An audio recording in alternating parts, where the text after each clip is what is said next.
کی قرآن class number 78 کی studio recording ہونے جا رہی ہے۔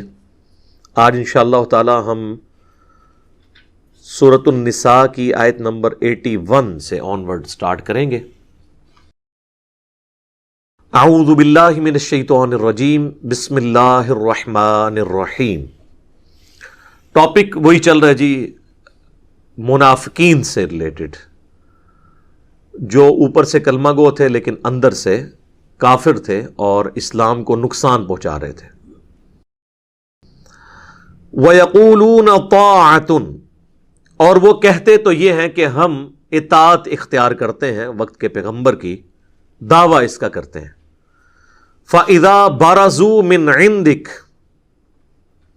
اور جب وہ باہر نکلتے ہیں اے نبی صلی اللہ علیہ وآلہ وسلم آپ کی مجلس سے، بَيَّتَ طَائِفَةٌ مِّنْهُمْ، تو رات کے وقت انہی میں سے ایک گروہ ایسا ہوتا ہے، غیر الذی تقول، کہ جو رات کے وقت مشورے کرتا ہے، گفتگو کرتا ہے وہ جس کے وہ دن کے وقت دعوے دار ہوتے ہیں۔ یعنی دن کو تو وہ آپ صلی اللہ علیہ وآلہ وسلم کی مبارک مجلس میں بیٹھ کے آپ کو انڈورس کر رہے ہوتے ہیں، اور رات کے وقت چونکہ اسلام تو قبول نہیں کیا ہوا اور بالکل اس کے اپوزٹ پلاننگ کرتے ہیں، اسلام کی پیٹھ میں چھرا گھونپنے کی کوشش کرتے ہیں۔ واللہ یکتب ما یبیتون، اللہ تعالیٰ لکھ رہا ہے جو کچھ وہ رات کے وقت میں اعمال کرتے ہیں، جو پلاننگز کر رہے ہیں، وہ اللہ تعالیٰ کے علم میں۔ ظاہر ہے اللہ نے کوئی اپنے ریکارڈ کے لیے نہیں لکھی ہے، یہ نامہ مال نوٹ ہو رہا ہے اور قیامت والے دن وہ دکھایا جائے گا کہ تم نے یہ چیزیں پیغمبر وقت کے خلاف کی تھی، اس کے اگینسٹ پھر سزا سنائی جائے گی اس ایویڈنس کی صورت میں۔ تو یہ ایویڈنس ہوگا ان کے خلاف۔ فَأَعْرِضْ عَنْهُمْ، تو اے نبی آپ ان سے اعراض کیجئے، رخ انور پھیر لیں۔ وَتَوَكَّلْ عَلَى اللَّهِ، اور اللہ پر توکل کریں۔ وَكَفَى بِاللَّهِ وَكِيلًا، اور اللہ آپ کے لیے کارساز کافی ہے۔ یعنی اب اس طرح کی پلاننگز کا اگر آپ کو علم آ گیا تو اب اس کی ٹینشن نہیں آپ نے لینی کہ پتہ نہیں کیا سوچ رہے ہوں گے، کیا کرتے ہیں، نہیں۔ آپ کے سامنے آئیں بھی تو چونکہ کلمہ گو ہیں، آپ نے کلمے کا احترام کرنا ہے ان کے، اور صرف نظر کرنا ہے ان کی غلطیوں سے، اور اللہ پر توکل رکھنا ہے۔ اللہ پر توکل کریں گے تو آپ کے اگینسٹ جو یہ سازشیں کر رہے ہیں، اللہ تعالیٰ آپ کا مددگار ہوگا، وہی بہتر کارساز ہے، جو ہم سورہ آل عمران کی آیت نمبر 173 میں بھی پڑھ چکے کہ جب کافروں کی سازشوں کی خبریں اہل ایمان کے پاس آتی ہیں تو ان کا تکیہ کلام یہی ہوتا ہے، حسبنا اللہ و نعم الوکیل، ہم نے اللہ ہی پر بھروسہ کیا، وہی ہمیں کافی ہے، وہی بہتر کارساز ہے۔ تو ایک مسلمان کا ایٹیچیوڈ یہ ہونا چاہیے کہ اللہ پر توکل کرے اور اللہ سے مدد مانگے، تو دشمنوں کے اگینسٹ اللہ تعالیٰ اس کی مدد فرمانے والا ہے۔ اب کافروں کو یا منافقین کو جو اوپر سے کلمہ گو تھے، ان کو پھر جھنجھوڑا جا رہا ہے کہ وہ حق کی طرف آ جائیں، یہ بات کہتے ہوئے افلا یتدبرون القرآن، کیا انہوں نے قرآن پر غور نہیں کیا؟ وَلَوْ كَانَ مِنْ عِنْدِ غَيْرِ اللَّهِ، اگر یہ اللہ کے سوا کسی اور ہستی کی طرف سے ہوتا، لَوَجَدُوا فِيهِ اخْتِلَافًا كَثِيرًا، تو تم اس میں بہت زیادہ اختلاف پاتے، یعنی اس کی باتیں آپس میں میچ نہ کر رہی ہوتی۔ اختلاف تو خیر ابھی بھی موجود ہے، یعنی جو نہیں ماننے والے وہ تو قرآن کے خلاف ہیں۔ اس کا یہ مطلب نہیں ہے کہ قرآن چونکہ اللہ کی طرف سے ہے تو اب قرآن کی مخالفت کوئی نہیں کرے گا۔ اس سے مراد یہ ہے کہ قرآن کی جو دعوت ہے اس میں کنٹراڈکشن نہیں پائی جائے گی کہ ایک صورت میں ایک بات ہوئی ہو اور دوسری صورت میں جا کے بالکل اس کے اپوزٹ بات ہو جائے۔ جس طرح ہم اپنے معاشرے میں ایک بات کرتے ہیں نا کہ اس بندے کا تو کوئی دین مان ہی نہیں ہے، کل تو یہ بات کر رہا تھا، آج یہ بات کر رہا ہے۔ انسان جب بھی کوئی کتاب لکھے گا نا تو اس سے کہیں نہ کہیں معاملہ مس ہینڈل ہو جائے گا، اور سب سے بڑی بات جب حالات و واقعات ٹف آئیں گے تو وہ کمپرومائز کرنے کے لیے تیار ہو جائے گا۔ لیکن وقت کا پیغمبر یہ کمپرومائز اس لیے نہیں کرتا کہ اس کے پیچھے اللہ کھڑا ہے۔ حالات کتنے بھی برے ہوں، پیغمبر جو پہلے دن بات کر رہا ہوتا ہے وہی آخری دن بات کرتا ہے۔ تو یہ قرآن اس بات کا ثبوت ہے قرآن میں اختلاف نہ ہونا کہ یہ اللہ کی طرف سے ہے، ورنہ اس میں آئے دن نئی ڈاکٹرن بیان ہو رہی ہوتی. حتیٰ کہ آپ یہ دیکھیں کہ سورہ یونس کے اندر اللہ تعالیٰ نے کتنے سخت الفاظ میں ہمارے محبوب صلی اللہ علیہ وآلہ وسلم کو ڈائریکٹلی مخاطب کر کے آپ کے ذریعے آپ صلی اللہ علیہ وآلہ وسلم کے مخالفین تک بات پہنچائی ہے. وَإِذَا تُتْلَى عَلَيْهِمْ آيَاتُنَا بَيِّنَاتٍ سورہ یونس آیت نمبر 15 ہے. اور جب تلاوت کی جاتی ہیں ان پر ہماری روشن آیات، قَالَ الَّذِينَ لَا يَرْجُونَ لِقَاءَ نَأْتِ بِقُرْآنٍ غَيْرِ هَذَا، تو وہ لوگ جنہیں یہ امید نہیں ہے نا کہ انہیں مر کے اللہ سے ملنا ہے، اللہ سے ملاقات کرنی ہے، اپنے اعمال کا حساب دینا ہے، تو وہ نبی صلی اللہ علیہ وآلہ وسلم کو کہتے ہیں کہ اس قرآن کو تو سائڈ پہ کریں، کوئی اور کتاب لے کر آئیں. یہ قرآن تو بہت سخت کتاب ہے. او بدل ہو، یا اس قرآن کو تبدیل کر دیں، کچھ کمپرومائز کر لیتے ہیں، کچھ ہماری باتیں مان لیں، کچھ آپ کی ہم مان لیتے ہیں. قل ما یکون لی ان ابدلہ من تلقاء نفسی، اے نبی تم فرماؤ کہ مجھے تو کوئی اختیار نہیں ہے کہ میں اپنی خواہش نفس کے ذریعے اس کتاب کی کسی حکم میں تبدیلی کر دوں. ان اتبع الا ما یوحى الی، میں تو خود پیروی کرنے والا ہوں، اتباع کرنے والا ہوں اس بات کی جو اللہ کی طرف سے مجھ پہ وحی کی جاتی ہے. یعنی میں اللہ کا نمائندہ بن کے آیا ہوں. یہ دعوت میں نے کوئی ذاتی لانچ نہیں کی ہے، مجھے اللہ نے چھوڑا ہے اس دنیا کے اوپر.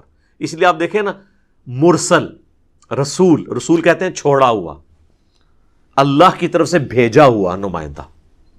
جس حدیث کا بھی واسطہ چھوٹا ہو ہم کہتے ہیں یہ مرسل روایت ہے، چھوٹا ہوا ہے واسطہ. تو اللہ کی طرف سے رسول بھیجے جاتے ہیں.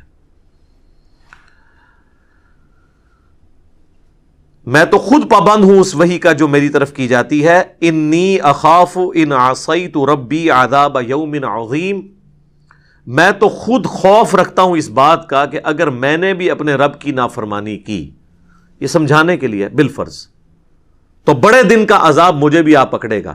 جب میں خود ڈرتا ہوں کہ میں قرآن کی تعلیمات کے خلاف نہیں چل سکتا، تو تم مجھ سے کیسے یہ ڈیمانڈ کر سکتے ہو کہ میں تمہارے کہنے کے اوپر اس کتاب کو بدل دوں؟ یعنی یہ کتاب میں نے خود تو لکھی ہے، میں نے تو پلان نہیں کیا کہ میں یہ کروں گا اور یہ اس کا رزلٹ نکلے گا، تو اب میں اسٹریٹجی تھوڑی چینج کر لوں، جسے آج کل ماڈرن دور میں کہتے ہیں کہ یو ٹرن لے لوں. تو میرے تو اختیار میں کچھ بھی نہیں ہے. قل لو شاء اللہ ما تلوتہ علیکم، اے نبی تم فرماؤ کہ اگر اللہ ہی چاہتا نا تو میں کبھی تم پر یہ تلاوت نہ کرتا. یعنی میرا تو کوئی اختیار ہی نہیں ہے، اللہ نے مجھے پیغمبر چنا، میرے ذریعے قرآن تم تک پہنچایا. اگر اللہ کی یہ مرضی نہ ہوتی، نہ میں پیغمبر ہوتا، نہ یہ کتاب نازل ہوتی. یعنی میری اب کوئی لینا دینا نہیں اس مسئلے میں. میں تو من و ان جو چیز مجھ پہ نازل ہوئی ہے میں نے تمہارے تک پہنچانی ہے. اسی کو کہا گیا کہ ما ضل صاحبکم وما غوا وما ينطق عن الهوى ان هو الا وحی یوحى. نبی صلی اللہ علیہ وآلہ وسلم نہ کبھی بہکے ہیں نہ کبھی بہرا چلے ہیں. وما ينطق عن الهوى، یہ ہوائے نفس سے، اپنی خواہش سے کچھ نہیں کہتے. ان ہوا الا وحی یوحا، یہ وہ کہتے ہیں جو اللہ ان پر وحی کرتا ہے. ولا ادراکم بہ، اور نہ ہی تمہیں اس کا ادراک ہوتا کہ اللہ کی یہ کتاب ہے، اس کی یہ شریعت ہے، اگر اللہ ہی نہ چاہتا. فقد لبثت فیکم عمرا، تو ذرا غور تو کرو کہ میں نے اپنی عمر کا اتنا حصہ تم میں گزارا ہے. من قبلی، اس اعلان نبوت سے پہلے. افلا تعقلون، کیا ابھی بھی تمہیں عقل نہیں آتی کہ میری 40 سالہ زندگی سچائی پر مبنی زندگی اس بات پر گواہ ہے.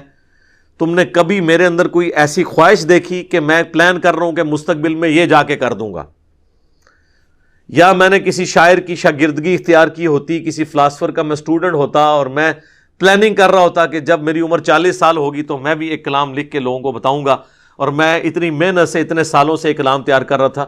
میری زندگی تو ایک کھلی کتاب کی طرح تمہارے سامنے ہے. بھیڑ بکریاں میں چراتا تھا، اس کے بعد تجارت کرتا تھا. اچانک مجھے کیا ہو گیا چند دنوں کے اندر ہی.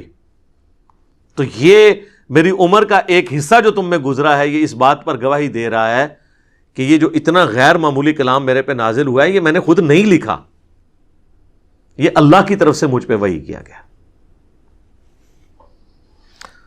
تو اب اگر یہ اللہ کی طرف سے وحی ہوا ہے تو پھر کیا ہے؟ فَمَنْ أَظْلَمُ مِمَّنِ افْتَرَىٰ عَلَى اللَّهِ كَذِبًا،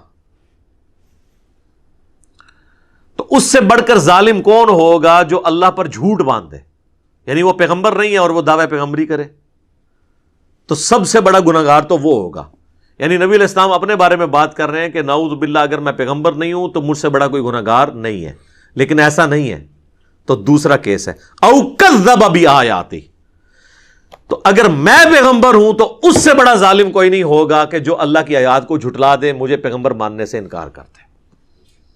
تو میں تو نہیں ہوں تو سب سے بڑے ظالم تم ہو۔ انہ لا یفلح المجرمون، بے شک وہ اللہ فلاح نہیں دیتا ان لوگوں کو جو جرم کرنے پر تلے ہوئے ہیں، یعنی ان کو سچائی پتہ بھی چل گئی ہے تب بھی ہٹ درمی پہ ہیں، بات ماننے کے لیے تیار نہیں ہے۔ اب چونکہ وہ بات ماننے کے لیے تیار نہیں ہے تو اللہ تعالیٰ ان کو ہدایت نہیں دے گا، یہ تو بات طے ہے سیدھی سی۔ تو یہی بات ہو رہی ہے یہاں سورہ النساء کی آیت نمبر 82 میں کہ قرآن پر غور کرو، اگر یہ اللہ کے سوا کسی اور طرف سے ہوتا تو تم اس میں اختلاف کثیر پاتے۔ لہٰذا یہ اکثر جو علماء قرآن سے دور کرنے کے لیے کہتے ہیں نا کہ جی وہ قرآن کو کی تفسیر کے لیے، اسے سمجھنے کے لیے 15 علوم چاہیے، اور وہ 15 علوم انہیں خود بھی نہیں آتے ہوتے، بس صرف نام ہی وہ بیان کر رہے ہوتے ہیں۔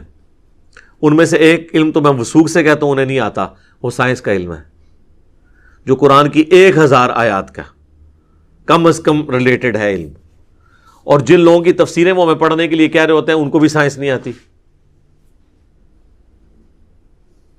تو پھر یہ دعویٰ کیا کر رہے ہیں؟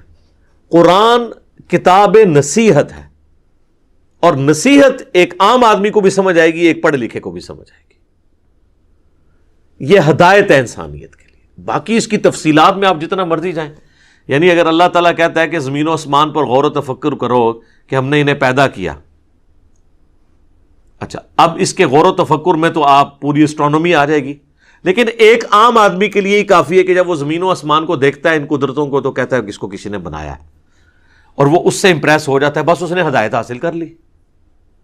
اور ایک بندہ پوری زندگی اسٹرونومی کی فیلڈ میں رہتا ہے لیکن خدا کا تعارف اس سے نہیں ہوتا، تو اس کا وہ علم بھی اسے کوئی نفع مند نہیں ہے۔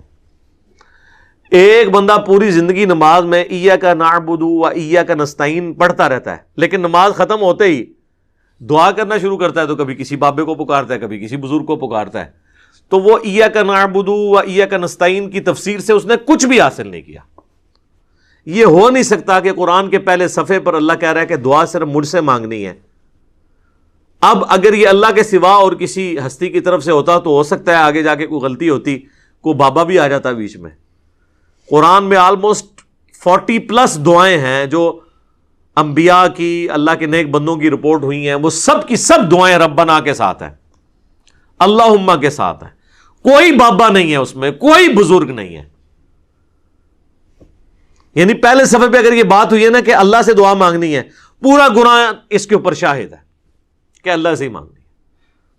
اور پھر بھی کسی کو یقین نہ آئے تو سورہ نمل کی آیت نمبر 62 تو بالکل کھول کے فلسفہ بیان کرتی ہے، امن یجیب المضطر اذا دعاہ، بھلا بتاؤ تو کون ہے جو اضطراب میں گھرے ہوئی فریاد کرنے والے شخص کی فریاد کو سنتا ہے، وَيَكْشِفُ السُّوءَ، اور اس سے اس کی تکلیف دور کر دیتا ہے، وَيَجْعَلُكُمْ خُلَفَاءَ الْأَرْضِ، اور تمہیں خلیفہ کرتا ہے اگلوں کا اس زمین پر، یعنی تمہارے ماں باپ کے مرنے کے بعد تم، تمہارے مرنے کے بعد ان کی اولاد، ان کے مرنے کے بعد ان کی اولاد، یوں قیامت تک ایک اللہ ہی زندہ ہے، باقی سب مرتے جا رہے ہیں، اور اللہ اپنی زمین کا وارث نسل در نسل لوگوں کو کرتا جا رہا ہے۔ یہ اللہ نے اپنی شناخت کی ہے کہ ہے کوئی بابا اس طرح کا جسے موت نہ آئے اور وہ وارث کرتا چلا جائے۔ تو ساتھ پھر اللہ نے کہا اِلَٰهٌ مَّعَ اللَّهِ، کیا اللہ کے ساتھ اور الہ بھی ہے جو یہ کام کر سکے کہ فریاد رس کی تکلیف کو دور کر سکے؟ قلیلا ما تذکرون، بہت کم ہی تم نصیحت حاصل کرتے ہو۔ تو قرآن میں جو پہلے صفحے پہ بات ہوئی ہے آخری صفحے تک یہی بات چل رہی ہے، قرآن میں اختلاف نہیں ہے۔ تو یہ کہنا کہ قرآن کی آیات بظاہر ٹکراتی ہیں، وہ آپ کو ٹکراتی ہوئی نظر آ رہی ہوتی ہیں، اہل علم اور جو پڑھتے ہیں ان کے ہاں کوئی بھی چیز ٹکرا نہیں رہی ہوتی۔ وہ تو دنیا میں کہیں بھی آپ دو سٹیٹمنٹس لیں بظاہر آپ کو ٹکراتی نظر آئیں گی، لیکن جب دونوں کو بیک وقت دیکھیں گے تو اسے انگریزی میں کہا جاتا ہے آپٹیمل سولوشن، تو آپ کو نکل آئے گا۔ مثلاً اگر میں کہتا ہوں کہ ڈاک خانے میں صبح 9 سے لے کے 5 بجے تک بل جمع ہوتے ہیں اور آپ 1 مئی کو پہنچ گئے ہیں، تو 1 مئی والے دن جو ہے وہ چھٹی کا بھی دن نہیں ہے، سنڈے والا دن بھی نہیں ہے جو عام چھٹی ہوتی ہے، اور وہاں پہ ڈاکخانہ بند ہے، تو آپ یہ کہیں گے کہ جی میری سٹیٹمنٹ غلط نکلی ہے؟ نہیں، میری سٹیٹمنٹ تھی ادر دین سنڈے اور کوئی بھی گزٹڈ چھٹی کے۔ تو یہ دونوں باتیں بے وقت اپنی جگہ درست ہیں۔ بعض اوقات ایک بات کا ذکر کیا جاتا ہے ایک جگہ پہ، بعض اوقات دوسری جگہ کے اوپر، دونوں کو جمع کر کے بات ایک ہی نکلتی ہے۔ اس کی ایک واضح مثال آپ دیکھیں، جو میری ایک ویڈیو بھی اس کے اوپر ریکارڈ ہوئی، کیا یہودی اور عیسائی بھی جنت میں جائیں گے؟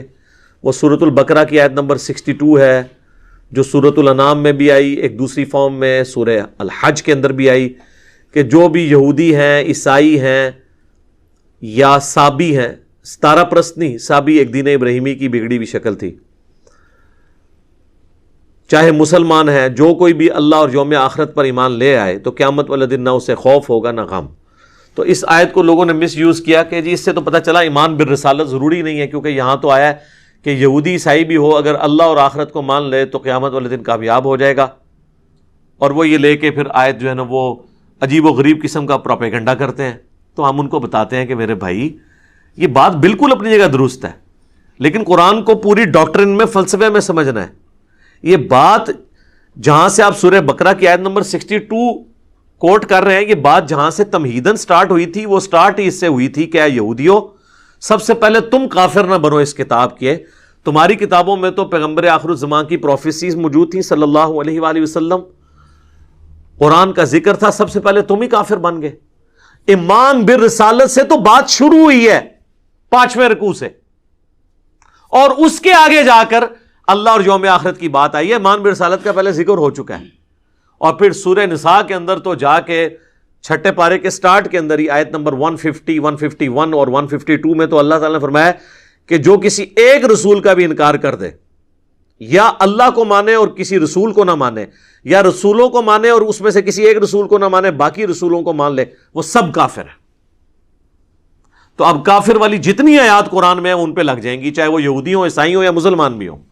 کوئی مسلمان بھی کافر ہو سکتا ہے جو کہ میں حضرت عیسیٰ کو نہیں مانتا، تو وہ کافر ہو جائے گا، چاہے نبی علیہ السلام کو مانتا بھی ہو، آخری پیغمبر بھی مانتا ہو۔ تو لہٰذا جب قرآن کہتا ہے کہ یہود و نصارہ بھی امن میں ہوں گے قیامت والے دن، اس سے مراد وہ یہود و نصارہ ہیں جو اپنے اپنے دور میں اپنے اپنے وقت کے پیغمبر پر ایمان لائے، لیکن جب نبی علیہ السلام آ گئے تو اس وقت کے یہود و نصارہ مراد نہیں ہے، اس لیے کہ دوسری جگہ آ گیا کہ جو ایک پیغمبر کا بھی انکار کرے گا وہ کافر ہو جائے گا۔ تو اب ان دونوں باتوں کا جب جوڑیں گے تو اختلاف تو ہے ہی نہیں ہے۔ اختلاف تو تب ہو جب ایک بات بالکل اور طرف ہو اور دوسری 180 ڈگری، یعنی دوسری جگہ یہ بھی آ جائے کہ چاہے کوئی ایک پیغمبر کا انکار کر لے تب بھی وہ جنت میں جائے گا۔ جب تک یہ سٹیٹمنٹ آپ نہیں قرآن سے دکھائیں گے تب تک آپ یہ کہہ نہیں سکتے کہ آیات ٹکرا رہی ہیں۔ اس طرح قرآن اور حدیث بھی نہیں ٹکرا رہا ہوتا، واقعہ کیا اٹھاتے ہیں اور کہتے نہیں قرآن سے ٹکرا رہا ہے۔ بھئی قرآن سے تب ٹکرا رہا ہوگا جب قرآن میں وہ واقعہ بیان ہو اور بالکل اس کے اپوزٹ بات ہو رہی ہو، پھر تو آپ کہیں گے ہاں جی بالکل یہ ٹکرا رہا ہے۔ تو اس طریقے سے چیزیں نہیں ٹکراتی ہیں، وہ آپ کو نظر آ رہی ہوتی ہیں لیکن وہ دونوں چیزیں بے وقت اپنی جگہ پر درست ہوتی ہیں۔ یا کبھی ٹائم پیریڈ کے لیے اللہ کی طرف سے کوئی ناسخ و منسوخ کا حکم بھی آ سکتا ہے، اس کے اوپر میری الگ سے ایک ویڈیو ریکارڈ ہے۔ قرآن میں بعض اوقات اللہ تعالیٰ نے کوئی حکم نازل کیا وقتی طور پر، پھر بعد میں اللہ تعالیٰ نے اس میں مزید کلیریفیکیشن کر کے اس میں آسانی دے دی۔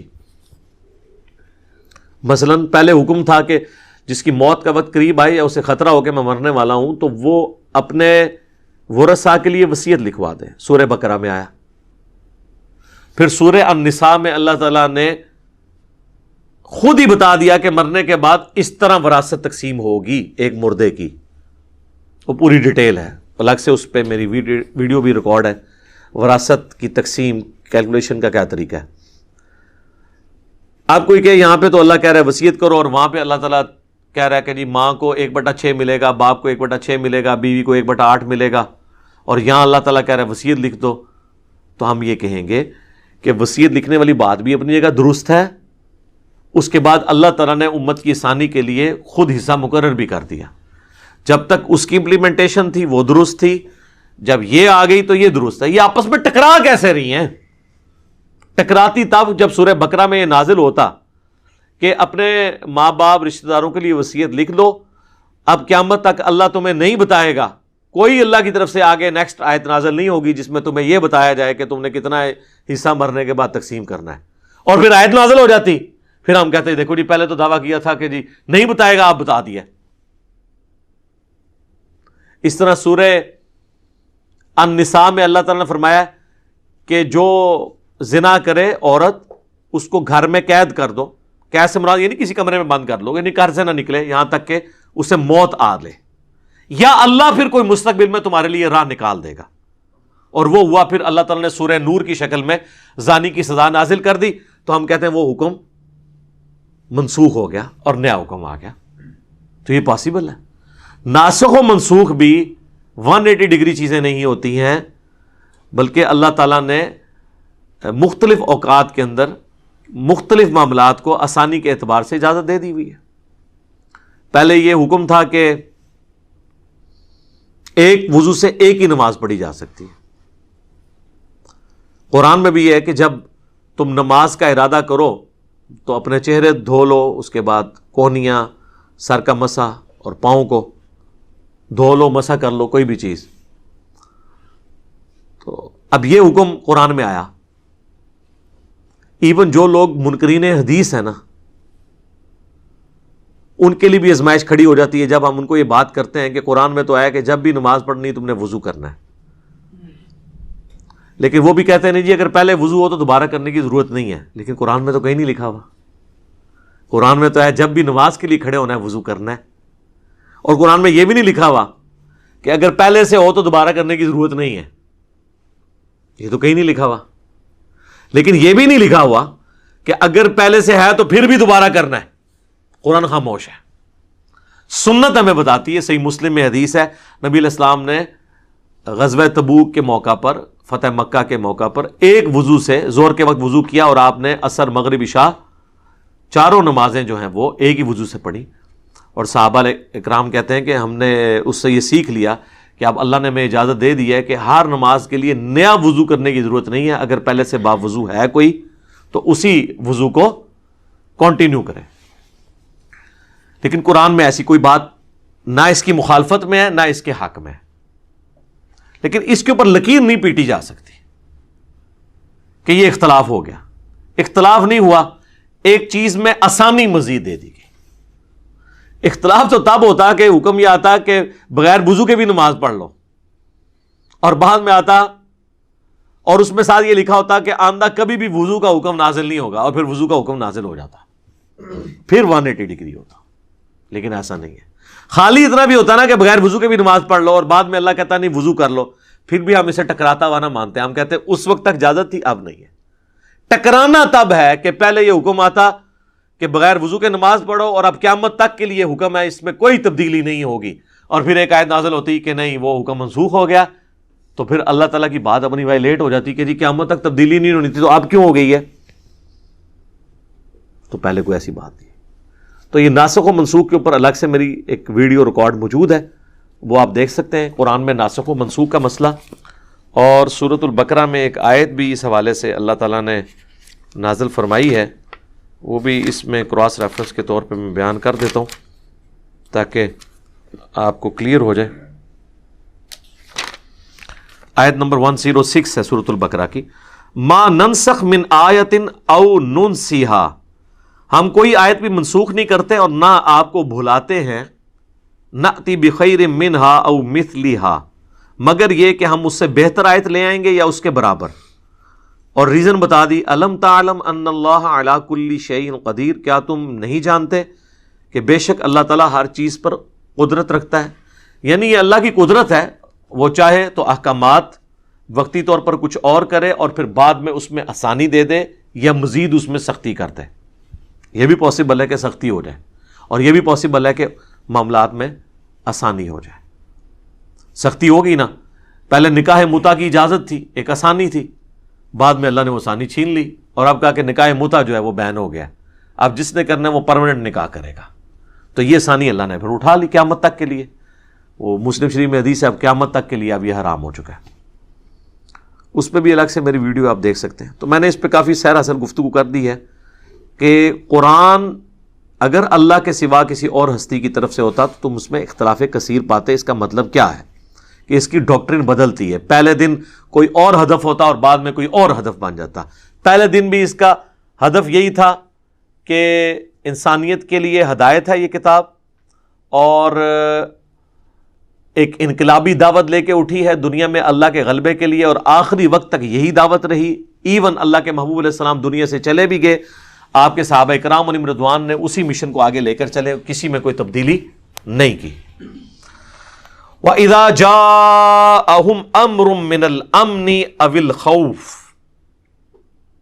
اور جب آتی ہے ان کے پاس کوئی اطمینان یا خوف کی بات، اذاعوا بہ، تو خوب اس کا چرچا کرنا شروع کر دیتے ہیں۔ یہ منافقین کی اور کمزور ایمان والوں کی نشانی ہوتی ہے، کوئی ان تک بات پہنچ جائے نا، آگے ڈنڈورا پیٹنا شروع کرتے ہیں۔ وہ سنیا جی ہے، ہو گیا جی، ہوں پتہ نہیں کیا ہوئے گا۔ تو یہ لوگ دعوت کے لیے نقصان دہ ہوتے ہیں، جو بیچارے دعوت پہ چل رہے ہوتے ہیں ان کو بھی پریشان کرتے ہیں، نہ خود کام کر سکتے ہیں دین کا، نہ کسی کو کرنے دیتے ہیں۔ بزدل لوگوں کا تو یہ کام ہی نہیں ہے۔ تو نبی الاسلام کے ساتھیوں میں بھی ایسے لوگ تھے کہ کہیں سے بات سن لی کہ جی وہ کافر تھی، وہ تو ماز کھڑا کر رہے ہیں جی، انہوں نے ارادہ ہے مدینہ کو ملیہ میٹ کر دیں گے۔ اچھا اب یہ بات پھیلانے سے یا تو وہ ملیہ میٹ ہونا بند ہو جائے، یا خندق پہ کافر چڑھائی کرنا چھوڑ دیتے، پھر تو آپ ضرور اس کا ڈھنڈورا پیٹے۔ کیا یہ ہونا ہے؟ لیکن اس کا نقصان یہ ہونا ہے کہ آپ جب عام بندوں کو بتائیں گے وہ تو اپنے اعتبار سے انٹرپریٹیشن اس کی کریں گے، اور بیچارے جو ہے نا لوگ پریشان ہو جائیں گے۔ جس طرح ابھی آپ دیکھیں ہمارے میڈیا میں خبریں آئی ہیں نا، وہ آکسیجن والی، لوگوں نے آکسیجن سلنڈر کورونا کی وجہ سے گھر میں سٹور کرنے شروع کر دیے۔ 6 لیٹر کا آکسیجن کا سلنڈر پاکستانی 15,000 روپے کا مل رہا ہے اس وقت۔ تو اللہ کا شکر ادا کریں، آپ تو لاکھوں روپے کی جو آکسیجن فری اللہ سے کھا لیتے ہیں روزانہ۔ اب پتہ چلے آکسیجن اگر آپ کو خرید کے سانس لینے کے لیے رکھنی پڑتی تو کتنی مہنگی ہے، تو اللہ نے تو فری رکھی ہوئی ہے، اور لوگ اب وہ سلنڈر جوڑ رہے ہیں۔ ہو رہا ہے کہ جب میڈیا میں خبریں آتی ہیں، ہر کوئی بندہ اپنی انٹرپریٹیشن کر کے معاملات کو آگے لے کے چل رہا ہے۔ تو اس کا سلوشن اللہ نے دیا ہے، اور یہ بیسٹ سلوشن ہے۔ وہ یہ ہے کہ جب کوئی ایسی خبر ملے یا کوئی ایسی بات، تو آپ اہل علم کی طرف رجوع کریں، ان کے گوش گزار کریں۔ اگر آپ کی بات سچی بھی ہوئی، تب بھی جو فیصلہ کرنے والے لوگ ہیں نا، فیصلہ تو ان نے کرنا ہے۔ آپ پبلک کو بتائیں گے، پبلک تو پہلے ہی پریشان ہوتی ہے، وہ اور پٹ سے آپا ڈال کے بیٹھ جائے گی۔ لیکن اہل علم یا حکمران، جو ایلیٹ کلاس ہے، جو معاملات کو گورن کر رہی ہوتی ہے، وہ حکمت کے ساتھ دیکھتی ہے کہ اس معاملے کو اب کتنا بیان کرنا ہے، اس کو کس حد تک لے کے جانا ہے کہ پینک نہ پھیل جائے۔ ہم یہ دین کا کام اس پلیٹ فارم سے اسی طریقے سے کر رہے ہوتے ہیں نا۔ ہمیں کتنے لوگ رابطہ کر آتے ہوتے جی ویڈیو ریکارڈ کرا دو، کرا دو، مصیبت کھڑی کر دو، ویڈیو ریکارڈ کرا کے پینک پھیلا دو۔ ویڈیو اس بات پہ ریکارڈ کروائیں گے جو کوئی ایشو ہوگا۔ ایک ایشو کو پہلے میں ویڈیو میں ریکارڈ کرا کے ویڈیو بناؤں، لوگوں کو پریشان کروں، پینک پھیلاؤں، اس کا تو کوئی فائدہ نہیں، نقصان ہوگا۔ اور یہ جو لوگ اس طرح کر رہے ہوتے ہیں، وہ دین کی کوئی خدمت نہیں کر رہے ہوتے ہیں، الٹا دین کو نقصان پہنچا رہے ہوتے ہیں۔ اور ایسے لوگوں کو پھر دین کی مین سٹریم دعوت سے الگ رکھنا چاہیے، جن کا حال یہ ہے کہ خود تو ڈوبے ہیں صنم، تمہیں بھی لے ڈوبیں گے۔ تو اللہ نے فرمایا ہے کہ یہ فوراً افواہ پھیلا دیتے ہیں۔ خود جو کمزور ایمان، ہارٹ ہے، ان کو خود اپنا دھڑکا لگا ہوا ہے۔ اگر یہ لوگ کامل ایمان مومن ہوتے ہیں تو یہ کہتے ہیں جی شکر اب خبریں آئی ہیں تو شہادت کے رتبے تک پہنچیں گے۔ اس کی بجائے وہ ڈرنا شروع ہو گئے نا، یار کدھر آ ہی نہ جان۔ تو اللہ تعالیٰ نے کہا کہ اس کا حال یہ ہے، وَلَوْ رَدُّوهُ إِلَى الرَّسُولِ، اگر یہ لوٹا دیتے اس معاملے کو اللہ کے رسول کی طرف۔ اور آج کی ڈیٹ میں ظاہر ہے کہ نبی علیہ السلام کے بہاف پہ جو کوئی بھی اس مسند کے اوپر ہوگا، جو گورننس کو دیکھ رہا ہوگا، اولو الامر ہوگا، حکمران ہوگا، پرائم منسٹر ہوگا، وَإِلَىٰ أُولِي الْأَمْرِ، یا پھر جو اولو الامر بنائے گئے ہیں پیغمبر کی طرف سے، یعنی آپ کی طرف سے جو گورنر بنائے گئے ہیں یا امیر بنائے گئے ہیں ان تک بات پہنچائے. منہم لعلمہ الذین یستنبطونہ منہم، تاکہ وہ اس خبر کی حقیقت کو جان لیتے اولو الامر، جو اس چیز کی صلاحیت رکھتے ہیں کہ وہ چیزوں کی گہرائی تک پہنچ سکتے ہیں، استنباط کر سکتے ہیں. یہ وہی لفظ ہے یستنبطونہ، وہ کہتے ہیں استنباط کرتے ہیں، مسئلہ اخذ کرتے ہیں. اہل علم تک جو اس چیز کی صلاحیت رکھتے ہیں کہ اس کے بعد اب رزلٹ کیا نکالنا ہے اور اس معاملے کو کیسے لے کے چلنا ہے.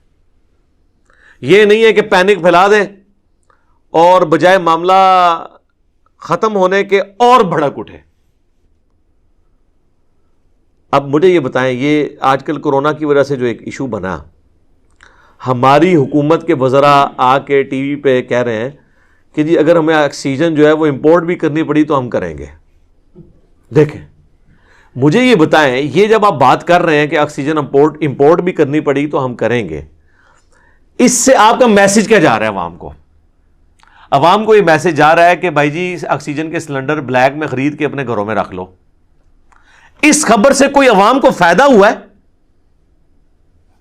الٹا نقصان کیا ہوگا؟ امیر لوگ لے کے رکھ لیں گے اور جو ضرورت مند ہیں ان تک سلنڈر پہنچے گے نہیں. ہاں ان کو فائدہ ہو جائے گا کہ وہ امپورٹ کریں گے اور کاپا لگائیں گے، اس میں سے اپنا بھی کمیشن رکھیں گے.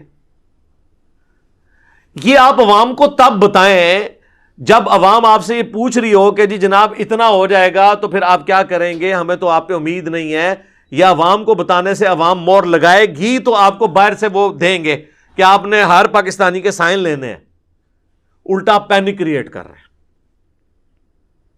اور ان سے پوچھیں کہ اللہ کے بندو یہ باہر سے منگوانے کی ضرورت کیا ہے؟ پاکستان میں تھوڑی آکسیجن موجود ہے کہ یہ بھی آپ نے باہر سے منگوانی ہے؟ اور پھر آپ ویسے ہی کہتے رہیں کہ ہم نمبر 1 ہیں، ہم تو پاکستانی، ہم تو جیتیں گے، اور آکسیجن نہیں بنا سک رہے.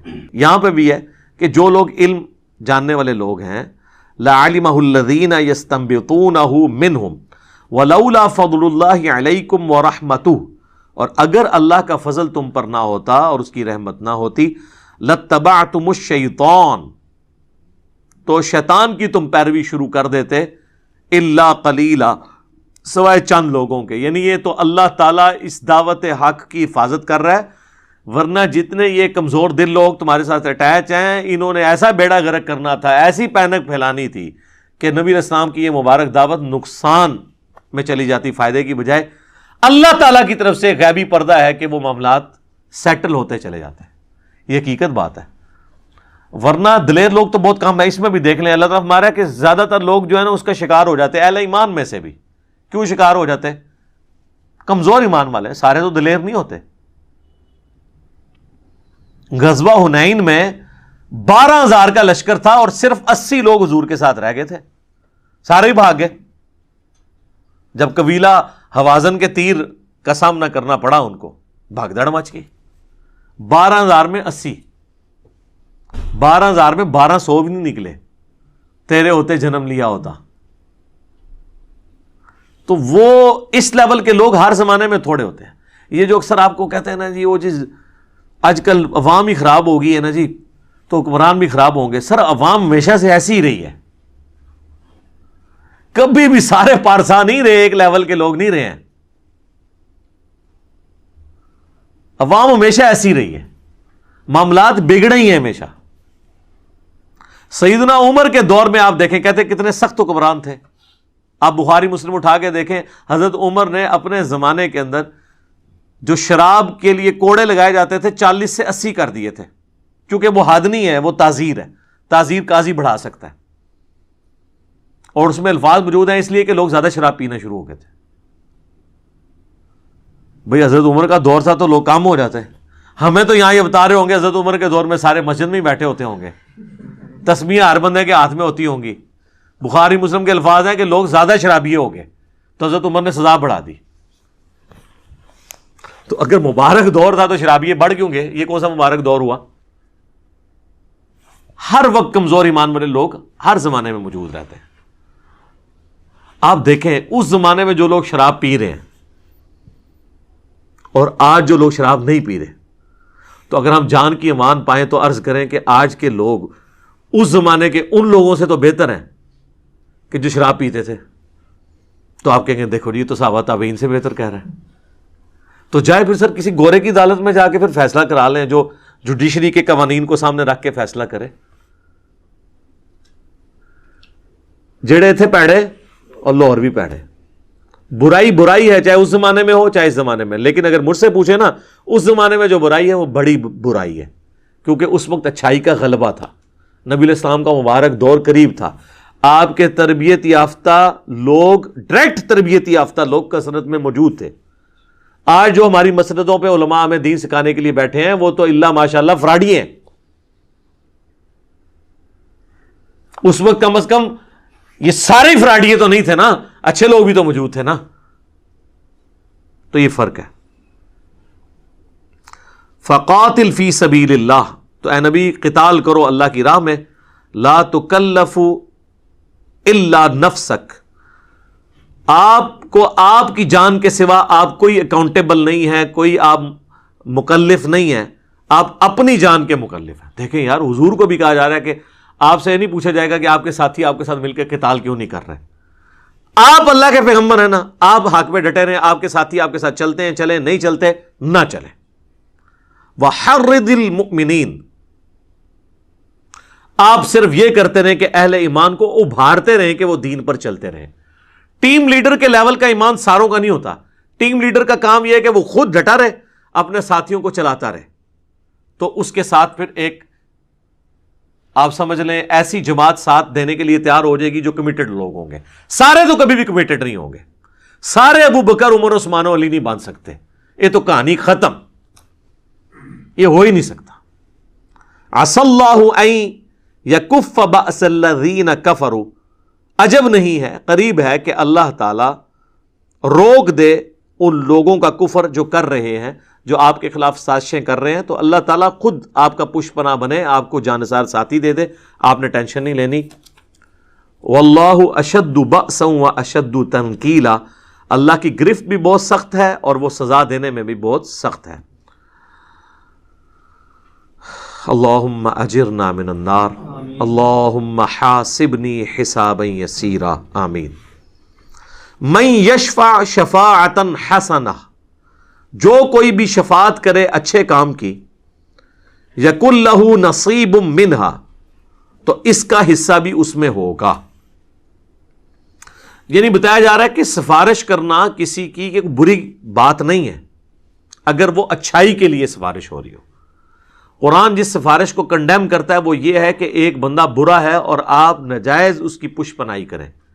اگر ایک بندہ اچھا ہے اور آپ اس کی سفارش کہیں کر سکتے ہیں کہ اس کے ساتھ زیادتی ہوئی ہے, میں اسے ذاتی طور پہ جانتا ہوں, یہ میرے پاس پروف ہے, تو آپ اس کے لیے سفارش کریں. یہ بری سفارش نہیں ہے, بلکہ اس سے اگر کوئی فائدہ ہوا تو اس کا ثواب آپ کو بھی ملے گا.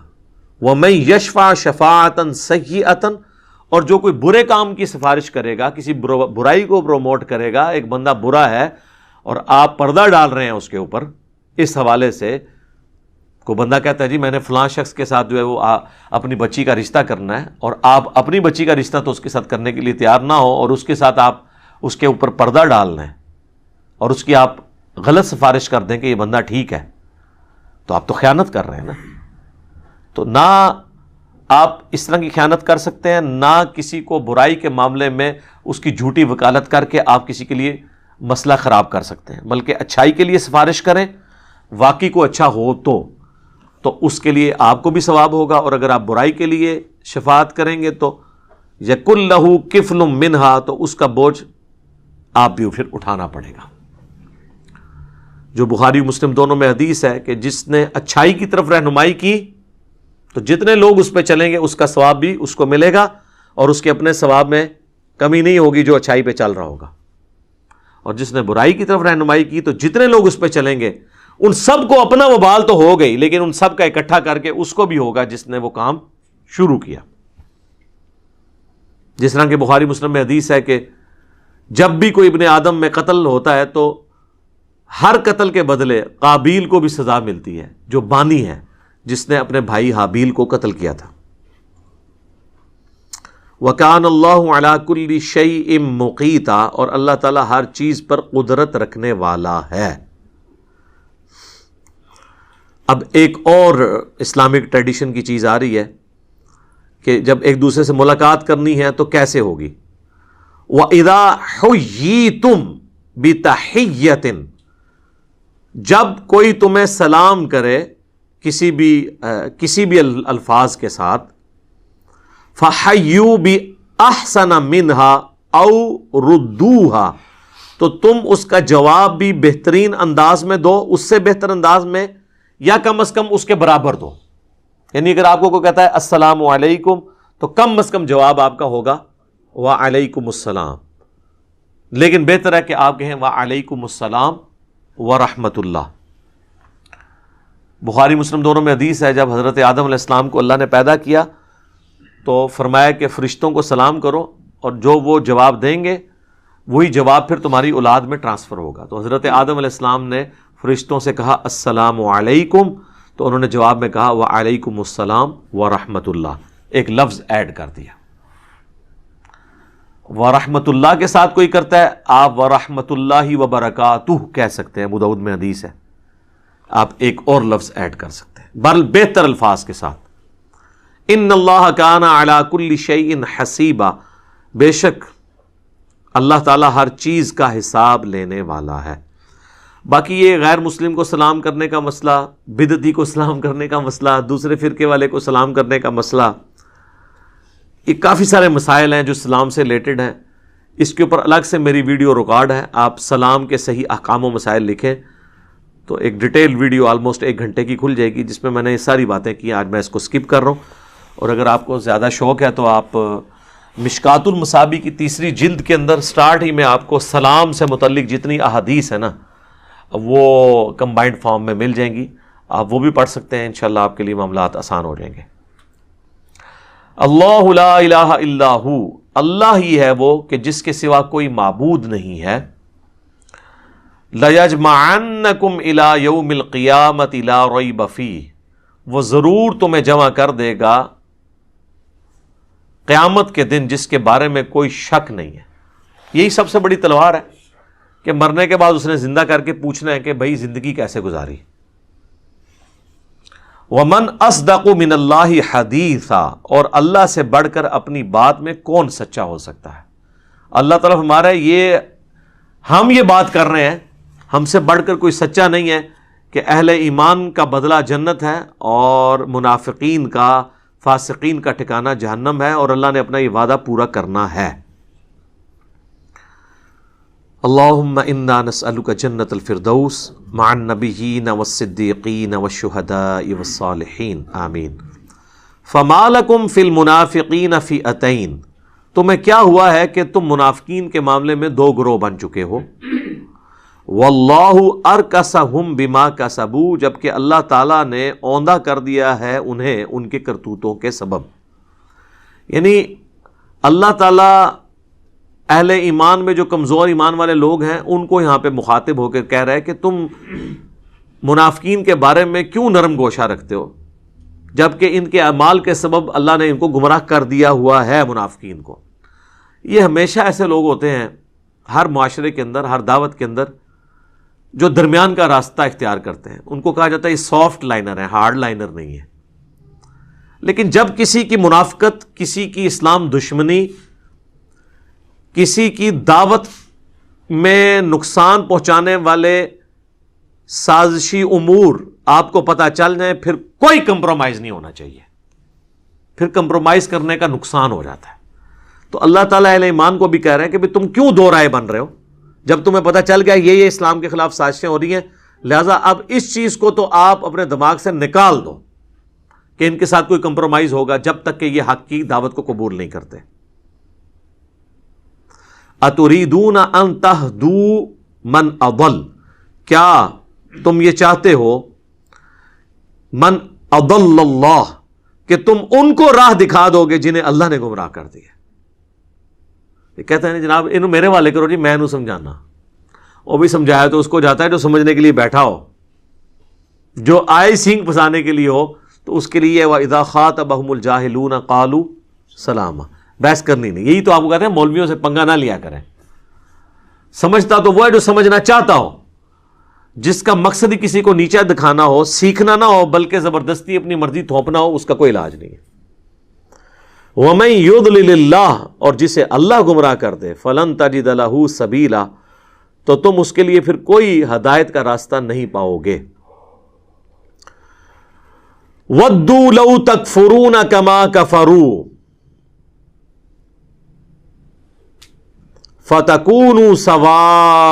فَتَكُونُونَ سَوَاءً, وہ دوست رکھتے ہیں اگر تم بھی کفر کرنے لگو جیسے انہوں نے کفر کیا, تاکہ سب یکساں ہو جائیں. یعنی منافقین اس وقت تک تم سے راضی نہیں ہوں گے جب تک کہ تم بھی ان کے والی روش اختیار نہ کر لو, پھر تو وہ تم سے راضی ہو جائیں گے. ادروائز تم بھی ہارڈ لائنر رہو گے تو وہ قبول نہیں کریں گے, کبھی بھی نہیں کریں گے. وہ اس لیے قبول کر لیں گے کہ وہ پھر نمایاں نہیں ہوں گے نا. جب سارے ہی بزدلی کی باتیں کریں گے تو جو بزدل طبقہ ہے وہ تو خوش ہوگا, اور جو بزدلی کی طرف لوگوں کو بلا رہے ہوں گے وہ ان کے ساتھ دوستی گانٹ لیں گے. لیکن جو کہیں گے نہیں جی ہم نے بزدلی نہیں دکھانی, ہماری جان جاتی ہے تو جائے, ہم نے سچائی کے لیے کھڑا ہونا ہے, تو مجھے پتا ہے منافقین ان کے ساتھ کیوں کھڑے ہوں گے. ان کی تو ایمان کا وہ اپنے دنیا کا خطرہ اس کے ساتھ جڑا ہوا ہے. فَلَا تَتَّخِذُوا مِنْهُمْ أَوْلِيَاءَ, تو پس ان میں سے کسی کو اپنا دوست مت بناؤ. حَتَّى يُهَاجِرُوا فِي سَبِيلِ اللَّهِ, یہاں تک کہ اللہ کی راہ میں وہ ہجرت نہ کر لیں. ہجرت فرض ہو گئی تھی اس وقت, کیونکہ مدینہ شریف میں سب کو اکٹھا کر کے ایک دعوت لانچ ہونی تھی. اس کے لیے ضروری تھا کہ جو سکیٹرڈ مین پاور ہے وہ بھی ایک جگہ جمع ہو جائے. جب ایک جگہ مین پاور ہوگی تو دعوت کا کام کرنا آسان ہوگا. تو یہ لٹمس ٹیسٹ تھا منافقین کے لیے کہ وہ ہجرت کرتے ہیں یا نہیں. ہجرت تو وہی کر کے مدینہ آئے گا نا سب کچھ چھوڑ کے, جو واقعی دین کے ساتھ مخلص ہوگا. اور جس کو اپنے مفادات عزیز ہوں گے تو وہ کبھی بھی اپنا جائیداد مال سب کچھ کافروں کے حوالے کر کے وہاں تو نہیں آئے گا. تو ہجرت پھر اللہ نے اس وقت فرض کر دی تھی. اور یہ بھی حکم آگے چل کے آئے گا, جو ہجرت نہیں کرے گا وہ واجب القتل ہے, وہ کافر ہے, مرتد ہے. یہ آج کی ہجرت کی بات نہیں ہو رہی ہے, اس ہجرت کی جو انیشلی لانچ کی گئی تھی اسلام کی دعوت کو بلند کرنے کے لیے. تو منافقین کے اوپر یہ بھی بھاری تھی. منافقین کے اوپر تین چیزیں بہت بھاری تھی. نمبر 1, نبی علیہ السلام کی شخصی اطاعت, آپ کو ایز اے انسان سامنے دیکھتے ہوئے ان کے پیچھے چلنا. وہ کہتے تھے ان کو ہم پہ کیا برتری حاصل ہے سوائے اس کے کہ ان پہ وہی نازل ہوتی ہے. یہ ان کے لیے تکلیف دہ چیز تھی. دوسری چیز ان کے لیے تکلیف دہ یہ تھی ہجرت والا معاملہ, کیونکہ ہجرت تو وہی کرے گا جو قربانی دے سکتا ہے. اور تیسری چیز اللہ کی راہ میں جہاد اور قتال, وہ بھی وہی کرے گا جو قربانی دے سکتا ہے. جس کو جان اپنی عزیز ہے وہ تو کافروں سے بھی پینگیں بڑھائے گا اور مسلمانوں کے ساتھ بھی بنا کے رکھے گا, تاکہ جب وہاں پہ پڑنا بھاری ہو تو اس طرف چلا جائے, اور جب یہاں پہ پڑنا بھاری ہو تو اس طرف آ جائے. فَإِن تَوَلَّوْا, اگر یہ منہ پھیر لیں ہجرت کرنے سے, فَخُذُوهُمْ, تو پکڑ لو انہیں, وَاقْتُلُوهُمْ حَيْثُ وَجَدتُّمُوهُمْ, اور انہیں قتل کر دو جہاں کہیں بھی تمہیں نظر آئیں یہ مرتد ہو چکے. کیونکہ اب یہ ایسٹ کی بجائے لائبلٹی بن چکے ہیں, دین کے لیے لائبلٹی بن گئے. وَلَا تَتَّخِذُوا مِنْهُمْ وَلِيًّا وَلَا نَصِيرًا, اور نہ بناؤ ان میں سے اپنا دوست کسی کو اور نہ کوئی اپنا مددگار. نہ ان کو آپ نے اپنے قریب کرنا ہے, جگری یاری کسی کے ساتھ نہیں لگانی, یہ اسلام کی پیٹھ میں چھرے ہی کھونپیں گے. ہاں اس میں ایک ایکسیپشن دی گئی, اِلَّا الَّذِينَ يَصِلُونَ إِلَىٰ قَوْمٍ بَيْنَكُمْ وَبَيْنَهُمْ مِيثَاقٌ, البتہ اگر کوئی ایسی قوم سے وہ تعلق رکھتا ہے جس قوم کا اور تمہارے درمیان معاہدہ ہوا ہے قبائلی سسٹم میں, پھر تم نے, وہ چاہے مسلمان بھی ہے اور مرتد ہو گیا, اسے قتل نہیں کرنا. کیوں؟ وہ پھر پورا قبیلہ آپ سے لڑنے کے لیے آ جائے گا اور ایک نیا محاذ کھل جائے گا. ہے وہ مرتد ہے لیکن ابھی موقع نہیں کہ اسے آپ قتل کریں, اس کو ڈھیل دی جائے. تو سر یہ آیات بھی اس بات کا ثبوت ہیں کہ دنیا میں پولیٹیکلی آپ کو ایگزسٹنس اپنی رکھنے کے لیے, سٹیبلٹی رکھنے کے لیے بعض اوقات بعض معاملات میں کمپرومائز کرنا پڑتا ہے. جب یہ ہم کہتے ہیں نا اپنے علماء کو کہ یار ہم پہ FATF کی تلوار لٹک رہی ہے خدا کے لیے کو ہوش کے ناخن لو. ابھی اس معاملے کو اس طریقے سے نہ لے کے چلو. اور اب دیکھیں اب وہ جی ایس پی سٹیٹس بھی پاکستان کا ختم کرنے کے لیے قرارداد انہوں نے منظور کر لی ہے.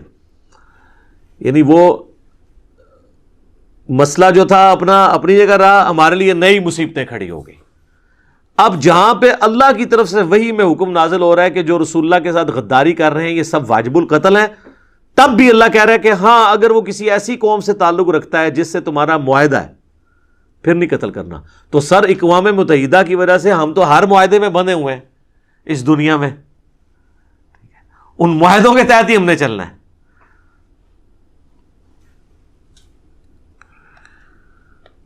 الا الذین یصلون الی قوم بینکم وبینہم میثاق, سوائے اس قوم کے یا اس قبیلے کے جس کے ساتھ تمہارا میثاق ہو, اس کا معاملہ الگ ہے.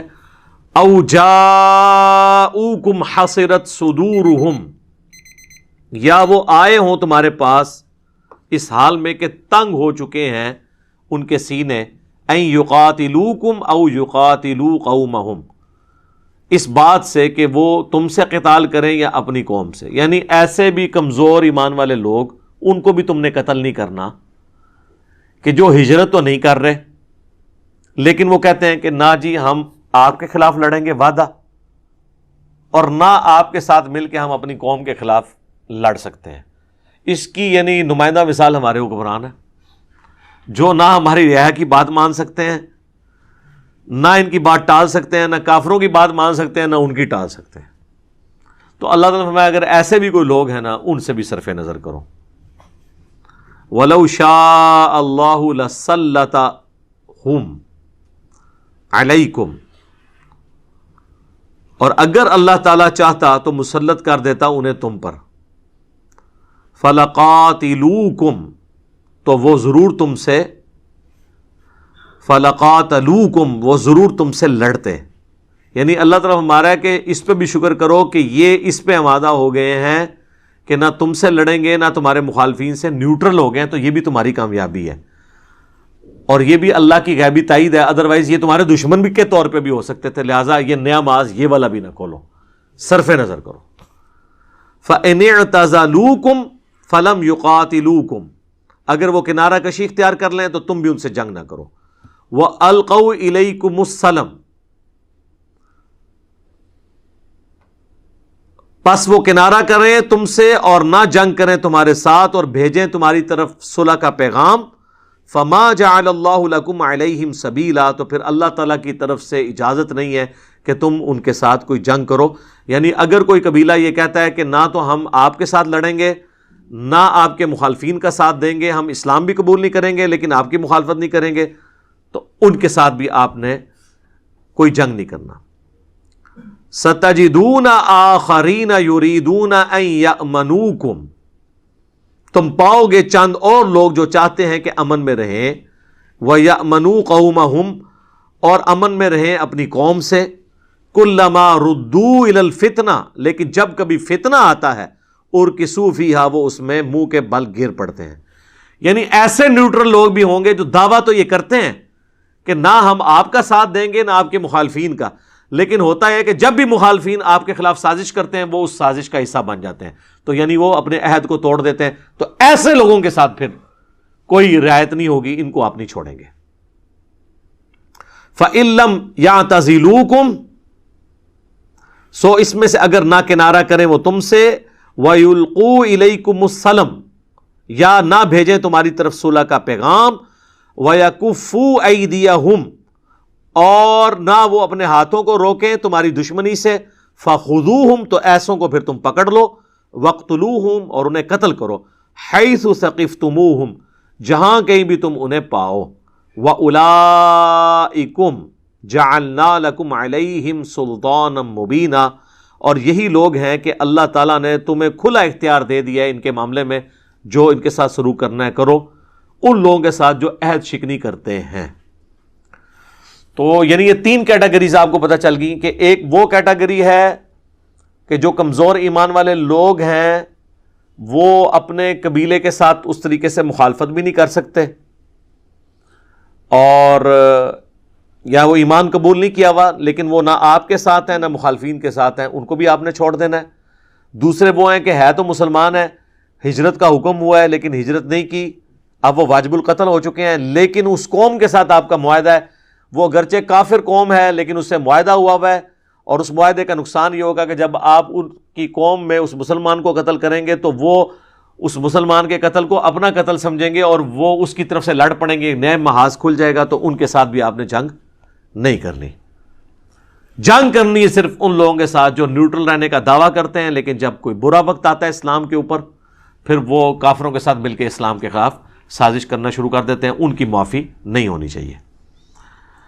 اسی پہ کنکلوڈ کرتے ہیں انشاءاللہ۔ اللہ تعالیٰ سے دعا ہے جو حق بات میں نے کہی اللہ تعالیٰ ہمارے دلوں میں راسخ فرمائے، اگر جذبات میں میرے منہ سے کوئی غلط بات نکل گئی تو اللہ تعالیٰ ہمارے دلوں سے اسے دھو ڈالے، ہمیں معاف بھی کر دے، ہمیں کتاب و سنت کی تعلیمات پر عمل کر کے دوسرے بھائیوں تک پہنچانے کی توفیق عطا فرمائے۔ سبحانک اللہم و بحمدک، اشہد ان لا الہ الا انت، استغفرک و اتوب الیک، وما علینا الا البلاغ المبین۔ جزاکم اللہ خیرا۔